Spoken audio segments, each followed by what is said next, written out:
proud ka doon sa panahon ni Pinoy. Maganda nga yung ano, pero wala naman siyang ginawa, di ba? Oh.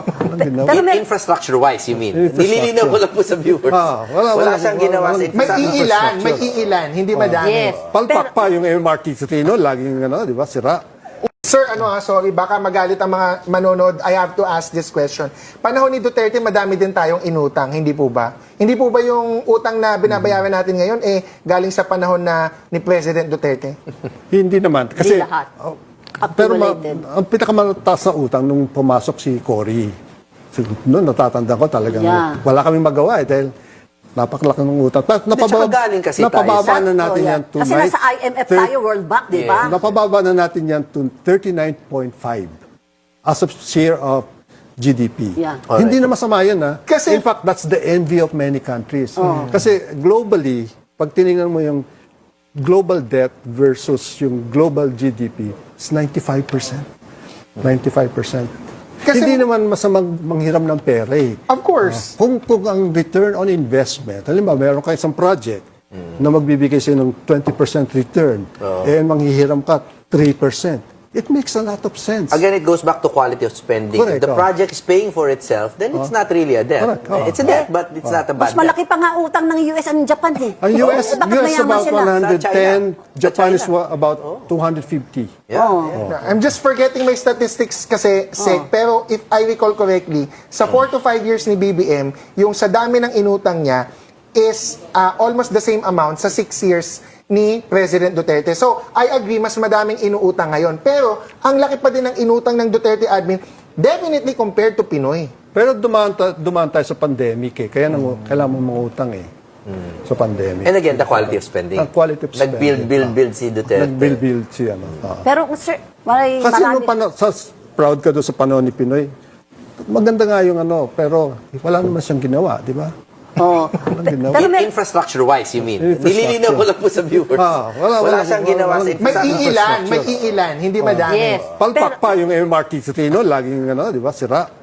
Pero nung pandemic, napilitan ang administrasyon Nung na pandemic, mag-focus sa ayuda. Nung pandemic talaga, ang prioridad noon, mabuhay tayo eh. Di ba, kasabihan, kung kayo may buhay, may pag-asa. Exigency yun eh. Di ba? And remember, when the pandemic hit, ang BSP governor si Sec Joke Hindi na ako budget secretary Oo, nasa BSP na siya. Oo. Nagpautang ang BSP sa national government. Yeah, yeah. Magkano I yung remember that. pinautang nyo? 540 billion Yes. pesos. That's approximately at that time, mga 100 billion dollars. Baka may magtataka nanonood, paano nagpapautang ang Bangko Sentral to the government, government din kuno si BSP? Baka lang may magtanong sa mga nakikinig. Explain them. Sa batas naman yun. Yes, Opo. yes. Under extraordinary circumstances, we can lend money to the national government. Ako kasi, na-appreciate ko yung role ko noon eh. Dahil dati nga akong budget secretary. So ko, walang pag-asa itong gobyerno dahil unang-una, mahina yung buwis. Sarado Walang yung ekonomiya, di ba? economic Walang activities. buwis. Wala. Walang makolekta.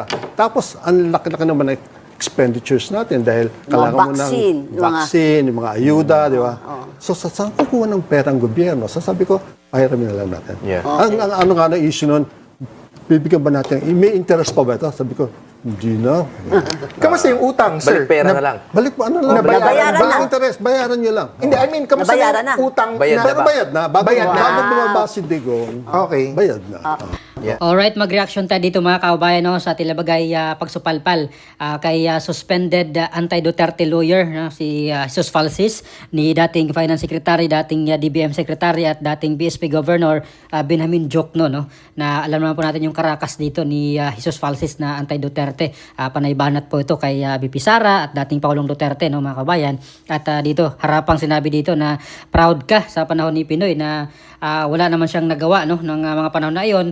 Although maganda yung economics, yung ekonomiya, pero wala naman po siyang nagawa mga proyekto at panay sira nga yun yung MRT no sa panahon ni dating Pangulong Noynoy Aquino mga kabayan at matandaan po natin yan dahil talagang nasa balita yan no. Talagang laging nasisiraan, tumitirik no yung MRT no mga panahon ni dating Pangulong Noynoy Aquino no.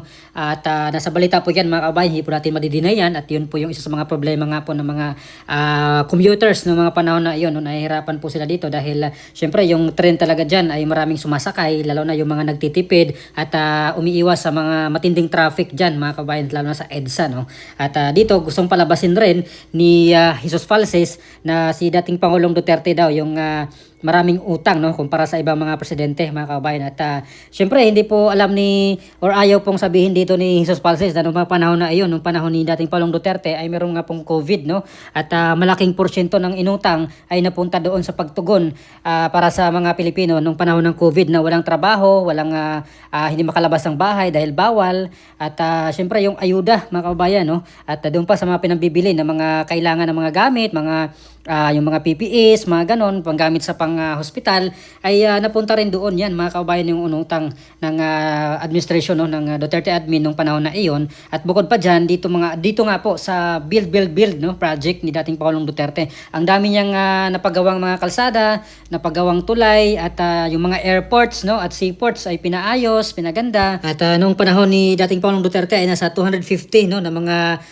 projects, no, sa mga airports ang natapos, at sa seaport naman merong 450 hanggang 579 na mga projects na mga pantalan at commercial ports ang naipagawa, no, ng Duterte administration. At yung tulay naman ay merong 5,500 hanggang 7,000 na tulay ang naitayo, no, at yung kalsada ay merong 29,000 hanggang 40 kilometers na kalsada ang naitayo, napaunlad, pinalawak, o naayos sa buong bansa. So yun po yung naipagawa doon sa mga build. Bukod pa dyan yung mga private public partnership, no, mga kabayan, yung mga Skyway, yung iba pang proyekto, no, na naibigay, no, or na naitulong ng Duterte administration sa mga Pilipino, kagaya po dito sa PGH, meron po silang 100 million a month na ibinigay ni dating Pangulong Duterte. Malaking tulong po yan dito sa mga pasyente sa PGH, no. Alam na po natin ang PGH talaga ay kahit gabi pa ay meron ng pumipila dyan, ang daming gustong magpapagamot dyan, mga kabayan. So speaking of utang, yung nadatnan nga na utang ni dating Pangulong Duterte sa Aquino administration ay 5.94 trillion, no, yung utang ng Pilipinas nga noon. At bago or nung natapos yung termino ni dating Pangulong Duterte, yung utang ng Pilipinas ay 12.79 trillion, mga kabayan, no. In other words, yung utang ni dating Pangulong Duterte in his 6 years ay nasa 6.85 trillion, mga kababayan, no. At yun nga, napunta yan doon sa build, doon napunta sa pagtugon sa COVID-19, sa pandemic.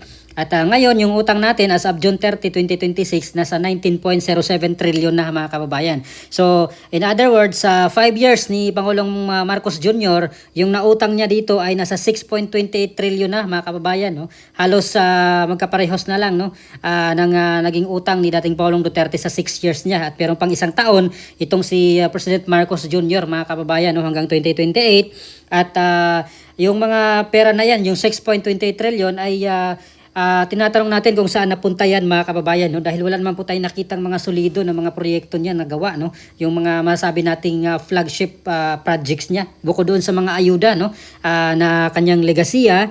At wala naman tayong nabalitaan bukod dito sa mga pinagpupuntahan niya ng mga inspection.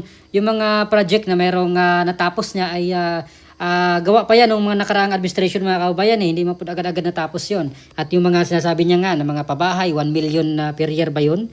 Wala naman. Yung nagpunta siya sa Davao, yung isang pabahay doon na sinasabi nila na sila daw po yung may gawa, no? Kasi sinasabi nga ni VP Sara na proyekto niya yan noong mayor pa siya, pero claim ng Malacanang na proyekto daw po yun, no, ni Pangulong Marcos Jr., mga kababayan. At bukod pa dyan, yung mga masabi natin na mga bigating proyekto talaga ay wala po tayong nabalitaan yan, mga kababayan, bukod doon sa kanya mga feeding program, yung mga benting bigas doon sa mga kadiwa, at yung mga ayuda, yun nga, mga kababayan, yung mga ayuda na masabi natin legasiya na siguro niya yun, dahil talagang talamak yung ayuda sa panahon niya kahit wala namang pandemic, wala namang bagyo, or hindi naman nabagyuhan, hindi naman nasunugan, pero may mga ayuda, mga kababayan. So, 6.28 trillion na yung utang ni President Marcos as of today, no, as of June 30, 2026. So, asahan natin na madagdagan pa yan, mga kabayan, at meron nga pong projection yan, no, nung merong sabi na aabot pa yan ng 20 trillion, no, pagkatapos ng termino ni President Marcos Jr., mga kabayan, aabot pa daw ng 20 trillion yung utang ng Pilipinas niyan. At yun nga, next year, yung kailang proposed budget, no, for 2027 ay 7.2 trillion, mga kababayan, no, yung hingi niyang budget para sa taong 2027. at syempre meron tayong mga agam-agam, meron tayong kinatakutan na baka mapunta sa mga kurakot yung pera na iyan mga kababayan. Ang laking pera, 7.2 trillion yung budget for next year. At kung mapunta yan doon sa mga maleta ay talagang kawawa ang Pilipinas, kawawa ang kinabukasan ng mga Pilipino niyan mga kababayan, no? Kung mapunta na naman yan doon sa mga mali-malitang deliveries na naman. At hanggang ngayon, yung ating panalangin nga na makulong na sana yung mga totoong mastermind, yung mga totoong big fish dito, no? Yung mga dambuhalang buaya sa na-involved dito sa malawakang corruption sa flood control mga kababayan. So ano po masasabi nyo dito sa Tilabagay napahiya, no? Or pahiya itong suspended anti-Duterte lawyer na si Jesus Falces dito sa sagot dito ni dating Finance Secretary, dating DBM Secretary at dating BSP Governor Binamin Diokno, no, na proud itong si Falces nung panahon ni Noynoy Aquino, pero wala namang nagawang proyekto, no, at panay tirik nga nung MRT noong mga panahon niya ni Aquino mga kababayan. At yung utang nga, no, na gustong palabasin ni Falces na malaki ang utang ni Duterte kumpara sa ibang mga presidente. At yun nga yung nangyari nga dito nung panahon ni dating Pangulong Duterte nung pandemic, at hindi naman natin ginusto yun mga kababayan. At okay naman yung pagtugon, no, ng gobyerno ni Duterte noong mga panahon na yun, dahil hindi naman po nagutom yung mga Pilipino, kahit papano hindi niya napabayaan yung mga Pilipino noong mga panahon ng krisis na yun mga kababayan. So please comment down below. Maraming salamat. God bless po sa ating lahat.